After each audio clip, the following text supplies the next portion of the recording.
விஜய் ஆட்சிக்கு வந்து ஆட்சி அமைச்சு ஒரு மாத காலம் ஆகிறது. தமிழ்நாடு இப்போ எப்படி இருக்கு மேம்? நீங்கன்னா அந்த ஆள் பிடிக்கிற வேலை வந்து ஹியூமன் டிராஃபிக்கிங் நடக்குது. இங்கே அசிங்கமான அரசியலை இந்த 2026 தேர்தலுக்கு பின் இவர்கள் வந்து தலையெடுத்து வந்து எடுத்திருக்காங்கன்னும் போது இது தமிழகமே வெட்கி தலைகுனிய வேண்டிய ஒரு விஷயமாகத்தான் பார்க்கிறேன். ஏன்னா போன தடவை ஒருத்தர் வந்தார், சொன்னதை செய்வோம் சொல்லாததையும் செய்வோம்னு ஒருத்தர் சொன்னார். இப்போ வந்திருக்கிறவர் என்ன நடக்குது மாதிரி எனக்கு ஃபீல் பண்ணுறேன்னா, நாங்கள் சொன்னதையும் செய்ய மாட்டோம் சொல்லாததையும் செய்ய மாட்டோம். நியூஸ் கேரியரை பிடிங்கிட்டு போகிற அளவுக்கு உனக்கு ஆட்களில் வந்து உங்கள் நிர்வாகத்தில் இருக்காங்க, உங்களுடைய துறையில் இருக்காங்க அப்படின்னா அதுக்கு நீங்கள் வெட்கப்படணும். இப்போ இங்கே என்ன நடக்குதுன்னா, மாய மாதிரி ஒன்று கிரியேட் பண்ணி இந்த தேவைக்காக்கு எல்லாரும் போயிட்டு இருக்காங்க. அவங்களாலே இதை கண்ட்ரோல் பண்ண முடியல. இப்படிப்பட்ட குற்றவாளிகள் அடைக்கலமாக போய் தான் அங்கே இருந்திருக்காங்க. அப்போது இந்த மாதிரியான குற்றவாளிகள் இந்த அரசாங்க ஆட்சி பொறுப்பில் வந்த காரணத்தினால் இன்னும் எவ்வளோ செய்வாங்க? இப்போ போய் அதிமுகவில் போய் இணைகிறவங்க சரி, ஆனால் இது முடிக்க விஜயை பார்த்து யாரும் போய் இணைய மாட்டாங்க. முதல் போட்ட அமைச்சர்கிட்ட போகணுமா முதலமைச்சர்கிட்ட போகணுமாங்க? நீங்கள் முதல் போட்ட அமைச்சர் ஒருத்தர் இருக்காரு, முதல் போட்டு கட்சியை நடத்துறாரு ஒருத்தர், அது பிஸ்னஸாக பண்ணிட்டு இருக்கிறாரு அவர். புதிதாக பொறுப்பேற்ற முதலமைச்சர் டி கே சிவகுமார் வந்து மேகதாவில் அணை கட்டுவேன்னு சொல்றாரு. முதல்வர் விஜய் வந்து இதை பற்றி வாய் எங்கேயும் திறக்கல. கூட்டணியில் மட்டுமில்லை, ஆட்சியில் பங்கு கொள்ளக்கூடிய கூட்டணியில் இருக்கின்ற நீங்கள் ஏன் காங்கிரஸுக்கு அழுத்தம் கொடுத்து இதை தடுக்கக்கூடாது? இல்லைன்னா அவங்க வித்ட்ரா பண்ணிடுவாங்க. இப்போ இது என்ன அர்த்தம்? அவங்க வித்ட்ரா பண்ணாங்கன்னா இவருடைய வந்து மைனாரிட்டி கவர்மெண்ட் தொங்கல்ல வந்துடும். 41 பேர் அவர்கள் கட்சியினுடைய தவறால் இறந்ததற்கே ஒரு வாரம் கழிச்சு தான் அவங்களால ஒரு வீடியோ போட முடிஞ்சது. அப்படிப்பட்ட இவங்க எப்படி போடுவாங்க நம்ம எதிர்பார்க்க முடியும்? இப்படி தான் நடக்கும். இப்போ எல்லா விஷயத்துக்கும் குரல் கொடுத்த திமுக இன்னைக்கு தாவேக பல்வேறு பிரச்சனைகள் ஓடிட்டு இருக்கு, ஆனால் இன்னமும் அமைதியாக இருக்காங்களே. பி டீம் திமுக 2.0 சொன்னாங்க. திமுகவுடைய 2.0 is carried out by TVK. நாளை நமது நேயர்களுக்கு வணக்கம். நம்முடன் சிறப்பு விருந்தினராக அதிமுக சிறுபான்மை பிரிவு துணை செயலாளர் பாத்திமா அலி அவர்கள் இணைந்திருக்கிறார். வணக்கம் மேடம். வணக்கம் மேம். கிட்டத்தட்ட விஜய் ஆட்சிக்கு வந்து ஆட்சி அமைச்சு ஒரு மாத காலம் ஆகிறது. தமிழ்நாடு இப்போ எப்படி இருக்கு மேம்? ஒரு மாத காலம் ஆயிடுச்சு. ஒரு மாத காலமும் வேதனையான ஆட்சி. அதுக்கு வந்து மக்களே சாட்சி. இது நம்ம தனிப்பட்ட முறையில் எதுவும் சொல்ல வேண்டியதில்லை. ஏன்னா போன தடவை ஒருத்தர் வந்தார், சொன்னதை செய்வோம் சொல்லாததையும் செய்வோம்னு ஒருத்தர் சொன்னார். இப்போ வந்திருக்கிறவர் என்ன நடக்குது மாதிரி எனக்கு ஃபீல் பண்ணுறேன்னா, நாங்கள் சொன்னதையும் செய்ய மாட்டோம் சொல்லாததையும் செய்ய மாட்டோம் எதுவுமே செய்ய மாட்டோன்ற ஒரு கான்செப்டில் போகிற மாதிரி தெரியுது. பட் எல்லோரும் உடனே சொல்லுவாங்க ஒரு மாதம் தான் ஆகிறதுன்னு சொல்லுவாங்க.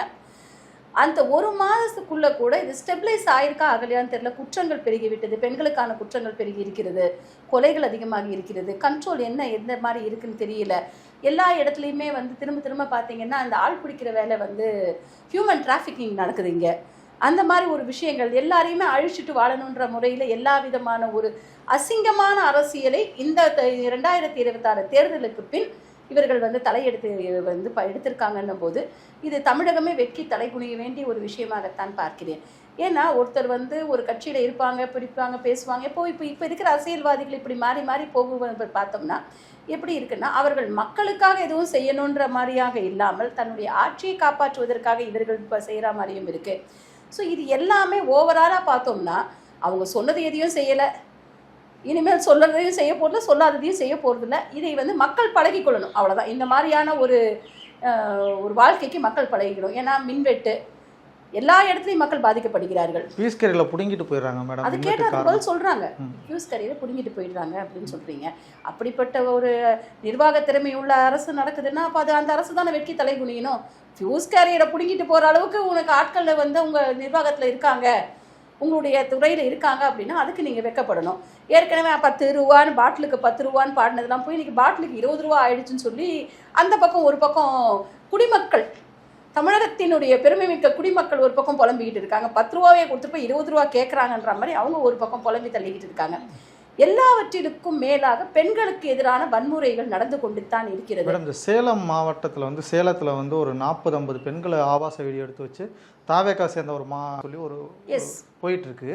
இவங்க எதுக்கெடுத்தாலும் வந்து திமுக வந்து அண்ணா யூனிவர்சிட்டியில் வந்து பண்ணாங்க, அதிமுக வந்து பொள்ளாச்சி சம்பவம் பண்ணாங்கன்னு டிவிக்கு ஐடி விங் போட்டிருக்காங்க. இதை வந்து யாரையும் நான் சப்போர்ட் பண்ணி பேசல, யாரையும் இது பண்ணி பேசலை.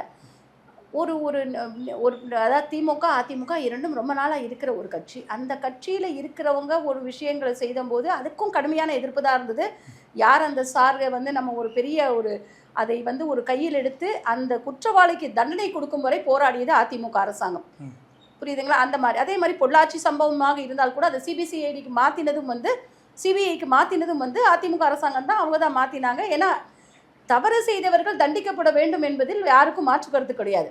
அப்படி இருக்கிற பட்சத்தில் இவங்க வந்து இந்த ஒரு மாதத்துக்குள்ளேயே அப்போ இவன் வந்து ஒரு ஹேபிச்சுவல் குற்றவாளியாக இருக்கக்கூடிய ஒருத்தன் தன்னை காப்பாற்றிக் கொள்வதற்காக இந்த கட்சிக்குள்ள வந்திருக்கான். இப்போ இங்க என்ன நடக்குதுன்னா மாய மாதிரி ஒன்று கிரியேட் பண்ணி இந்த தாவேக்காக்கு எல்லாரும் போயிட்டு இருக்காங்க. அவங்களாலே இதை கண்ட்ரோல் பண்ண முடியல. ஏன்னா வரவங்களை ஃபில்டர் பண்ணி அவங்களுக்கு என்னன்னா ஆள் வந்தா சரி, photo shoot, daily photo shoot, ஆள் வந்தா சரி ஃபோட்டோ எடுத்துக்கிட்டே இருக்கிறாங்க. அவங்க இங்கே வந்துட்டாங்க, இங்கே அங்கே வந்துட்டாங்க. அப்படிப்பட்ட ஒரு ஃபோட்டோ ஷூட் நடத்தும் போது இப்படிப்பட்ட குற்றவாளிகள் அடைக்கலமாக போய் தான் அங்கே இருந்திருக்காங்க. அப்போ இந்த மாதிரியான குற்றவாளிகள் இந்த அரசாங்க ஆட்சி பொறுப்பில் வந்த காரணத்தினால் இன்னும் எவ்வளோ செய்வாங்க? புரியுதுங்களா? அப்போ இதுதான் நம்ம சொல்றது என்னன்னா, ஒரு நிலையான அரசாங்கமும் கொடுக்கக்கூடிய ஒரு நிலையான கட்சியாக தாவேகா எப்போது மாறப்போகிறது.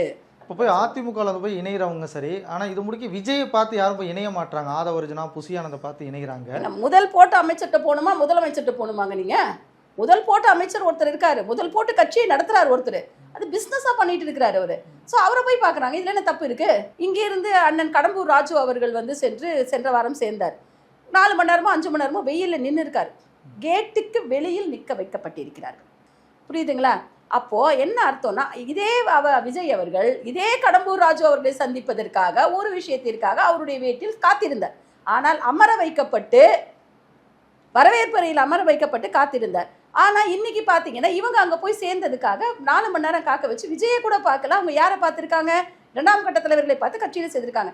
இப்படிப்பட்ட ஒரு ஈனப்பொழப்பு ஒரு கட்சியில் மிக முக்கியமான பொறுப்பிலிருந்து அமைச்சர்களாக இருந்து, மூத்த அமைச்சர்களாக இருந்து, நிர்வாகிகளாக இருந்து இங்கே இருந்து அங்கே செல்லக்கூடிய இந்த அமைச்சர்களுக்கு தேவையா? புரியுதுங்களா? அப்போ நீங்கள் யார் வந்தாலும் கூப்பிடுறதுக்கு அங்கே ஒரு கூட்டம் தான். ஹியூமன் டிராஃபிக்கிங் பண்ணுறாங்க அவங்க. உலகத்தில் என்ன ஒரு பெரிய பிரச்சனை? ட்ரக் ஒரு பெரிய பிரச்சனை உலக அளவில், தீவிரவாதம் ஒரு பெரிய பிரச்சனை உலகில், ஹியூமன் டிராஃபிக், சைல்டு டிராஃபிக்கிங் ஒரு பிரச்சனை சொல்ல. தமிழகத்தை பொறுத்தவரை பொலிட்டிக்கல் ஹியூமன் டிராஃபிக்கிங்கிறது வந்து இன்னைக்கு புது காயின் பண்ணலாம். இப்போ நம்ம வேலை அந்த ஒரு வார்த்தையை கூட நம்ம காயின் பண்ணலாம். அந்த அளவுக்கு இங்கே இருக்கிற ஆட்பிடிக்கக்கூடிய வேலைகளை இவர்கள் சரியாக செய்து கொண்டிருக்கிறார்கள் 2ஆம் கட்ட தலைவர்கள். தாவேகா போய் இணைஞ்சவங்க எல்லாமே வந்து எம்ஜிஆர் ரூபத்தில் விஜயை பார்க்குறேன், எம்ஜிஆர் எப்படி வந்து ஆட்சி அமைக்கணுமோ அதே போல் விஜய் தான் அங்கே ஆட்சி அமைக்கணும், அம்மா ரூபத்தில் ஆட்சி நடக்குது அப்படின்லாம் சொல்றாங்களோ? சொல்றாங்களோ? இல்ல, சொல்லி தானே பண்ணுவாங்க. சொல்லி தானுங்க நீங்க போறீங்க.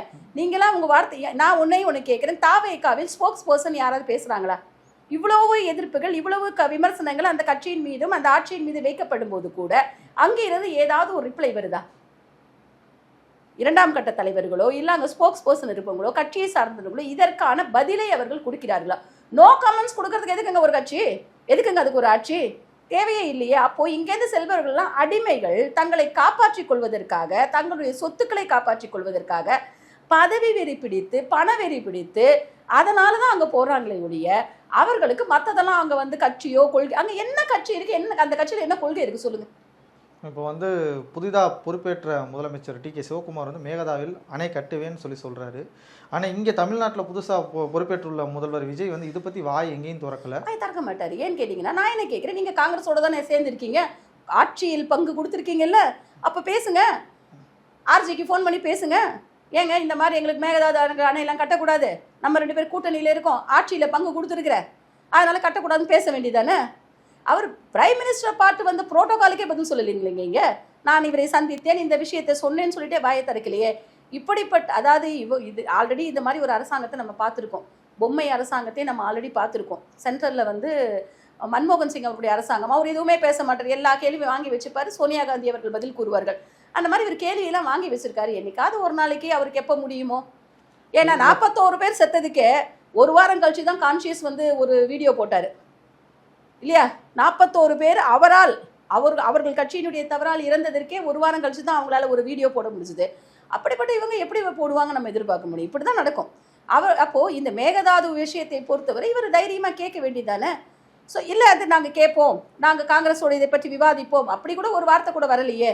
ஸோ இது ஆனால் நீங்கள் இன்னொரு விஷயம் பார்த்தீங்கன்னா, இதே ஸ்டாண்டு கர்நாடகாவை பொறுத்தவரை அங்கே வந்து காவேரி பிரச்சனை வந்தபோது கூட அங்கே அனைத்து கட்சியினரும் ஒன்றாக நின்று தான் தமிழகத்துக்கு கொடுக்க மாட்டோம் நாங்கள், இன்க்ளூடிங் பாஜக. நல்லா புரிஞ்சுக்கோங்க. அங்கே இருந்த பாஜகவினர் கூட சேர்ந்து தான் பண்ணாங்க. ஆனால் அதே இடத்துல இங்கே வந்து தமிழிசைக்கா அதை எதிர்த்து போராட்டம் பண்ணாங்க.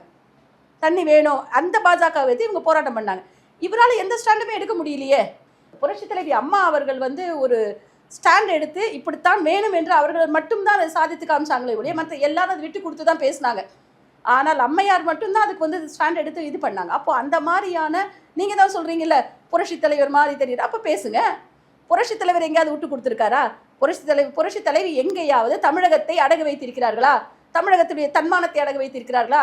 தமிழக மக்களுடைய அவர்களுடைய வாழ்வாதாரத்தை அடகு வைத்திருக்கிறார்களா? இல்லையே. அப்போ நீங்கள் மட்டும் எப்படி வைக்கிறீங்க?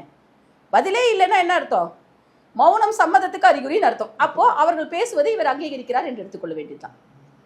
இப்போ வருகின்ற 17ஆம் தேதி சட்டமன்றம் கூட போது, ஒருவேளை அங்கே அவர் பேசுறதுக்கு வாய்ப்புகள் இருக்கும்ல? ஏற்கனவே சட்டமன்றம் ஒரு கூட்டம் நடந்துச்சு, அப்போ ஏதாவது பேசினாரா? பேசலை. இனிமேல் பேசுவார் என்று நீங்கள் எதிர்பாருங்க, நாங்களும் எதிர்பார்க்குறோம். ஏன்னா ஆட்சி அவர்கள் கையில் வந்து விட்டது, ஸோ எதிர்பார்க்கலாம். ஆனால் இங்கே நீங்கள் சட்டமன்றத்தில் நீங்கள் இப்போ தீர்மானங்களை போட்டு நீங்கள் பேசுகின்றது உங்களுடைய நம்ம செலக்ட் பண்ணியிருக்கிற தமிழ்நாட்டுடைய சட்டமன்ற உறுப்பினர்கள் கிட்ட. நான் இதை வந்து நான் என்ன கேட்குறேன்னா, நீங்கள் கூட்டணியில் மட்டுமில்லை, ஆட்சியில் பங்கு கொள்ளக்கூடிய கூட்டணியில் இருக்கின்ற நீங்கள் ஏன் காங்கிரஸுக்கு அழுத்தம் கொடுத்து இதை தடுக்கக்கூடாது? இல்லைன்னா அவங்க விட்ரா பண்ணிடுவாங்க. இப்போ இது என்ன அர்த்தம்? அவங்க விட்ரா பண்ணாங்கன்னா இவருடைய வந்து மைனாரிட்டி கவர்மெண்ட் தொங்கலில் வந்துடும். புரியுதுங்களா? அப்போது உங்களுக்கு ஆதரவுக்கு கொடுத்ததற்கான காரணமே அதுதானே இருக்குது. அப்போ நீங்கள் தான் ட்ராப்பில் மாட்டியிருக்கீங்க. நாங்கள் எல்லாரையும் ட்ராப் பண்ண போகிறோம், ஊழலற்ற ஆட்சி அமைக்க போகிறோம்னு சொல்லிட்டு நீங்கள் எல்லா இடத்துலையும் போய் இவங்களே அதாவது தாவேகா வந்து மாட்டிகிட்டு இருக்குது. அப்போ இவங்க பேசினாங்கன்னா அவங்க விட்ரா பண்ணுவேன்னு பயமுறுத்துவாங்க. அந்த ஏன்னா இப்போ எம்பி வேறு ஒன்று கொடுத்தாச்சு, அமைச்சர் கொடுத்தாச்சு, எல்லாம் கொடுத்தாச்சு, இனிமேல் என்ன இருக்குது? ஸோ இவர்கள் அவர்களிடம் அடிபணிந்து போக வேண்டிய கட்டாயமான நிலைமைக்கு இந்த மைனாரிட்டி அரசாங்கம் இருக்கிறது. டி.கே. சிவகுமாருக்கு மைனாரிட்டி அரசாங்கம் கிடையாது, அது மெஜாரிட்டி அரசாங்கம். இப்போ அரசாங்கத்தில் இருக்கிற சிஎம் முதற்கொண்டு எல்லாருக்கும் அதுக்கு கிளாரிட்டி வேணும். இன்னொன்று, இவங்க வந்து மற்றவர்களிடம் வந்து அந்த மற்ற கட்சி தலைவரிடம் வந்து இவங்க வந்து இந்த ஒரு புஷ்பா ஸ்டைலில் போனார் பார்த்தீங்களா, அந்த ஸ்டைல்லாம் ஒர்க் அவுட் ஆகாது. உண்மையாக இதை என்ன பேசணுமோ எப்படி பேசணுமோ இதற்கான ஒரு அனைத்து கட்சி கூட்டத்தை போட்டு இவங்க பேசினா தான் இதுக்கு வந்து அடுத்த கட்ட நகர்வை நோக்கி நகர முடியும். அப்படிப்பட்ட நகர்வை நோக்கி நகர முடியாத சூழ்நிலையில் தாவேகா சிக்கி தவிக்கிறது. மேம், இப்போ எல்லா விஷயத்துக்கும் குரல் கொடுத்த திமுக கடந்த ஆட்சியில் இருக்கும்போது ஆளுங்கட்சி அவங்களே இருந்தாங்க. ஆனால் அதிமுக எதிர்த்து விமர்சனம் பண்ணாங்க. இன்னைக்கு தாவேகா பல்வேறு பிரச்சனைகள் ஓடிட்டு இருக்கு, ஆனால் இன்னமும் அமைதியாக இருக்காங்களே. பி டீமு நான் ரொம்ப நாளாக பல வருடங்களாக சொன்னேன், பாஜகவோட பி டீம்னு விஜய் அவர்கள் சொன்ன நாளிலிருந்து நான் சொல்லி கொண்டிருக்கேன். இல்லை, இவர்கள் வந்து தாவேகா என்பது திமுகவினுடைய பி டீம்னு சொன்னேன். இப்போ அதுக்கு தெளிவாக தெரிகிறதா? இன்னொன்று என்ன சொன்னாங்க? திமுக 2.0ன்னு சொன்னாங்க. திமுகவுடைய 2.0 is carried out by TVK. அவ்வளோதான். இதுதான் எனக்கு புரியுதே ஒழிய இப்படிப்பட்ட ஏன் அவங்க வந்து ஒரு குரல் கொடுக்க மாட்டாங்க? மேகதா அதுக்கு ஏத்தாப்புல ஏன் முதல்வர் குரல் கொடுக்கலன்னு கேட்கல. முதல்வர் பிரதமரை சந்தித்து விட்டு வந்து என்ன நடந்தது, அது அவரிடம் என்ன பேசினார் என்பதை பற்றி தெரிவிக்கவில்லை. தமிழக நலன் சார்ந்த விஷயங்களை பற்றி ஏன் பேசலன்னு தெரியல. எந்த விதமான விஷயங்களுக்கும் பதில் இல்லை. இதே மாதிரி நீங்கள் இன்னைக்கு பார்த்தீங்கன்னா தமிழகத்தில் நடக்கின்ற கொலைகளுக்காக இருக்கட்டும், தமிழகத்தில் நடக்கின்ற பாலியல் வன்முறைகளுக்காக இருக்கட்டும், எதற்குமே முதல்வரிடம் பதில் இல்லை. மற்ற இதுக்கு எதனால காரணம் என்னன்னு கேட்டிங்கன்னா, எல்லாருமே ஆல்மோஸ்ட் எல்லாருமே வந்து ஃபர்ஸ்ட் டைம் சட்டமன்ற உறுப்பினராகி முதல் முறை அமைச்சர்களான ஒரு எக்ஸ்பீரியன்ஸ் இல்லாத ஒரு டீம் இருக்கும் பொழுது அவர்களை பலப்படுத்தக்கூடிய தலைவர்கள் அங்கே இல்லைன்றது என்னுடைய ஃபீலிங். அப்படிதான். ஏன்னா முதலில் வந்து ஆரம்பத்தில் பார்த்தீங்கன்னா அண்ணன் செங்கோட்டையன் அவர்களுக்கு 2ஆம் கட்டத்தில் அமரக்கூடிய ஒரு சூழ்நிலை இருந்தது. இப்போ அவர் வந்து 5 தாண்டி போயிட்டாருன்னு நினைக்கிறேன். பொறுத்த வரைக்கும் 5, 7ன்னு போயிட்டே இருக்கிறாங்க. புரியுதுங்களா? அப்போது சீனியர்ஸ் அவங்க ஓரம் கட்ட இந்த ஜூனியர்ஸை வந்து நம்ம குறைச்சி சொல்லலை. ஆனால் அவர்களுக்குரிய அந்த எக்ஸ்போஷர் இருக்கா, அந்த நாலேஜ் இருக்கா, இதை எதை எப்படி சமாளிக்க வேண்டும் என்ற திறமை இருக்கிறதா, ஒரு கோப்பை வந்து எப்படி பார்க்கணும்னு இருக்குங்க. ஒரு ஃபைல் பார்க்கறதுக்கு கூட ஒரு ப்ரோட்டோகால் இருக்குது. கவர்மெண்ட்ன்ற போது கவர்மெண்ட் இஸ் ஆர்கனைஸ்டு ஒரு சிஸ்டம். அதில் என்னென்னா மக்கள் தான் அங்கே வந்து ஆட்சியாளர்களை ஒழிய ஆட்சியாளர்கள் வந்து மக்களால் நியமிக்கப்பட்டவர்கள் தான். அப்போது அவங்க அங்கே கையெழுத்து போடுற ஒரு விஷயத்துக்கும் மக்களுக்கு அவங்க பதில் சொல்லணும். அப்போ அந்த சூழ்நிலை இவர்களுக்கு புரிகிறதான்னு எனக்கு தெரியல. என்ன அவங்கவுங்க டிபார்ட்மெண்ட்டில் என்ன பிரச்சனை இருக்குது. அப்போது இப்படிப்பட்ட அலங்கோலமான ஒரு சூழ்நிலை இருக்கின்ற காரணத்தினால இதெல்லாம் எப்படி நடக்க போகுது, சிஎம் இதை எப்படி கண்ட்ரோல் பண்ண போகிறாரு, அப்போ நீங்கள் சொன்ன மாதிரி சட்டமன்றத்தில் இதை பற்றி பேசினால் மட்டும் அதை எப்படி அவங்க எடுத்துக்க போகிறாங்க அப்படிங்கிறத புரிஞ்சுக்கணும். ஸோ இது இவ்வளோ பிரச்சனைகளில் தான் இன்றைக்கி தமிழ்நாடு தத்தளித்து கொண்டிருக்கிறது. இன்னொன்று, இன்வெஸ்ட்மெண்ட்ஸ் எல்லாம் வெளியூருக்கு போகுது.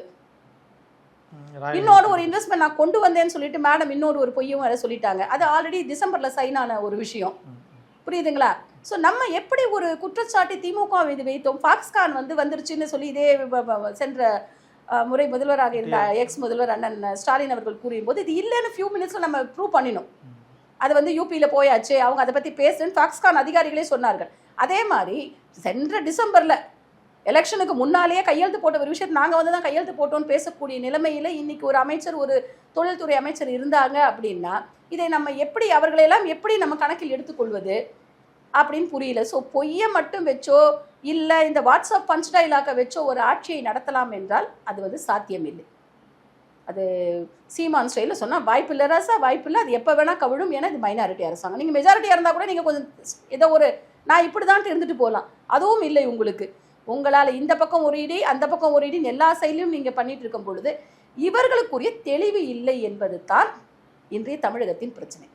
பல்வேறு அரசியல் கருத்துக்களை கூறியதுக்கு நன்றி மேடம். நன்றி.